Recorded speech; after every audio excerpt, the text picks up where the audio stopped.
we visited Versailles, a very interesting thing happened.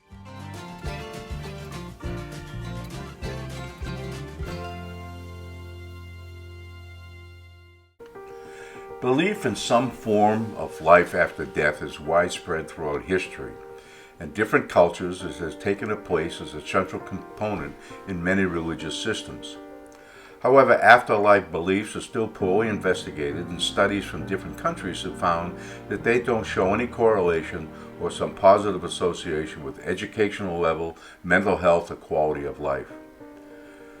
But these past life regressions come to life in many childhood situations. In the case of Virginia, none of these pertain to her, but she had very powerful and emotional experiences while we were on a honeymoon. Virginia has never had any French influences in her life. In fact, she is believed to be Scottish and German descent. But on our trip, she did not have any feelings when we were in Germany. In contrast, however, when we were visiting the extraordinary palace at Versailles in France, something came over her. This is a tremendous insight into her past life. When we visited Versailles, a very interesting thing happened. When Virginia was walking around the grounds, all of a sudden she was overcome by emotion.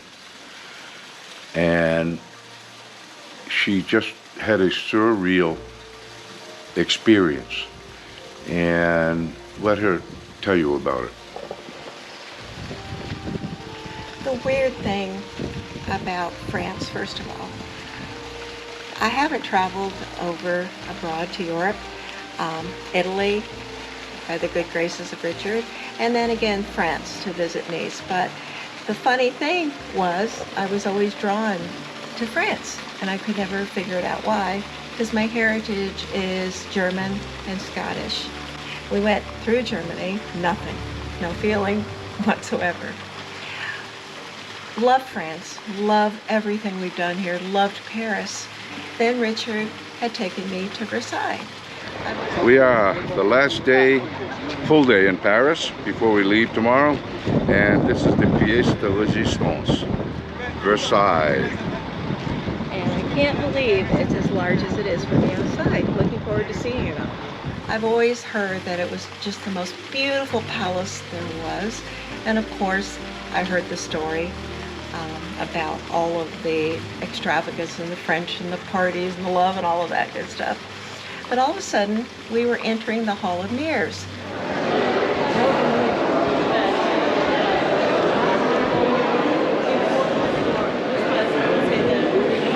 And of course, I was blown away by all of the chandeliers and the beautiful artwork. And I had the audio guide in my ear. And all of a sudden, they were talking about the Hall of Mirrors was not always the Hall of Mirrors. It was an open terrace. And I'm looking out at the Versailles countryside. Now, obviously, things have changed over the many centuries, but as I'm walking from one opening to the next opening, looking at the far distance of the countryside, the green, and all of a sudden, I am just overwhelmed by emotion. And even now that I'm talking about it, I'm getting a little emotional. And here's why. As a young girl, I always had this vision of walking in this open air terrace. I had on very, very heavy garments. It was comfortable, but I remember looking out as I'm walking this long, long hallway area and looking out at these openings of admiring the green, beautiful green, as far as I could see in the sky. And as I'm walking today in the Hall of Mirrors, the amount, just the walking and the pace and the trajectory of that, it was like all of a sudden brought back this vision because I had been there before. I know it sounds crazy, but I've been there. Fortunately or unfortunately for me, Richard always has his video camera. So at the time that I was having these phenomenal emotional outbreak, I guess, he was there to take a picture of me and get my instantaneous emotional reactions.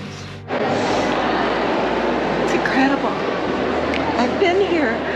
I've had visions since I was a little girl up till I was like maybe 16. Always the same thing. Always the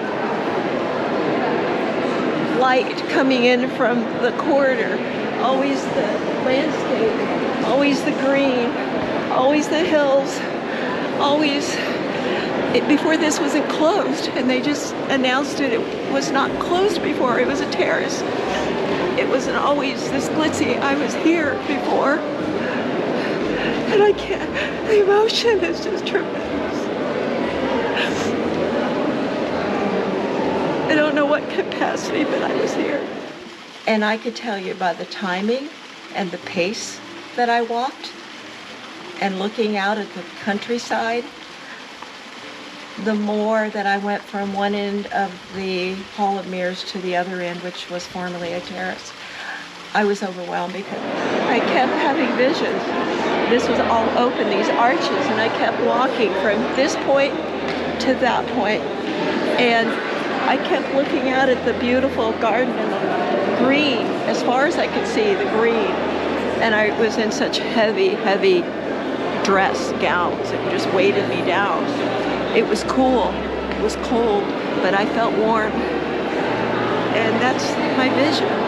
Never before, never after. It was always just walking this corridor, and I never could place it.